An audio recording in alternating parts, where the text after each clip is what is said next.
அடிச்சாம் பாருங்க appointment order அப்படிங்கிற மாதிரி நம்மளோட தமிழ்நாடு கவர்மெண்ட்டுக்கு உயர்நீதிமன்றம் சூப்பரான ஒரு உத்தரவு கொடுத்துருக்குது. தொகுப்பூதியத்தில் இருக்கக்கூடிய எல்லா நர்சஸ்க்கும் ரெகுலர் பேசிஸ்ல என்ன சேலரி கொடுக்குறீங்களோ அதே ஊதியத்தை இமீடியட்டா கொடுக்கணும். 3 மாசத்துக்குள்ள இதை நிறைவேற்றணும் அப்படின்னு சொல்லி சூப்பரான ஒரு ஆர்டரை நம்மளோட தமிழ்நாடு நர்சஸ்க்காக நம்மளோட தமிழ்நாடு கவர்மெண்ட்டுக்கு உயர்நீதிமன்றம் இப்போ 2 மணி நேரத்துக்கு முன்னாடி இந்த நியூஸை வந்து ரிலீஸ் பண்ணியிருக்குது.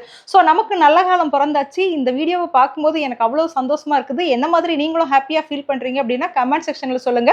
கண்டினியூவா அந்த வீடியோவை நீங்களும் பாருங்க. அரசு மருத்துவமனைகளில் தொகுப்பூதிய செவிலியர்களுக்கு நிரந்தர செவிலியர்களுக்கு இணையாக ஊதியம் வழங்க வேண்டும் என கோரிக்கை எழுந்திருக்கிறது. அரசு மருத்துவமனைகளில் தொகுப்பூதிய செவிலியர்களுக்கு நிரந்தர செவிலியர்களுக்கு இணையாக ஊதியம் வழங்க வேண்டும் என சென்னை உயர்நீதிமன்றம் உத்தரவிட்டிருக்கிறது. 2018ஆம் ஆண்டு உயர்நீதிமன்றம் பிறப்பித்த உத்தரவை 3 மாதங்களில் அமல்படுத்தவும் உத்தரவானது பிறப்பிக்கப்பட்டிருக்கிறது. தமிழ்நாடு அரசுக்கு சென்னை உயர்நீதிமன்றம் இந்த உத்தரவினை பிறப்பித்திருக்கிறது.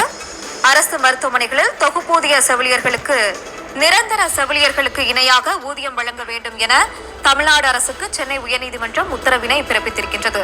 செவிலியர்கள் சார்பில் அரசு மருத்துவமனைகளில் தொகுப்பூதிய செவிலியர்களுக்கு நிரந்தர செவிலியர்களுக்கு இணையாக ஊதியம் வழங்க வேண்டும் என சென்னை உயர்நீதிமன்றம் தமிழக அரசுக்கு உத்தரவினை பிறப்பித்திருக்கிறது. நிரந்தர செவிலியர்களுக்கு இணையாக ஊதியம் வழங்க வேண்டும் என உத்தரவு பிறப்பிக்கப்பட்டிருக்கிறது. 2018ஆம் ஆண்டு உயர்நீதிமன்றம் பிறப்பித்த உத்தரவை 3 மாதங்களில் அமல்படுத்த வேண்டும் எனவும்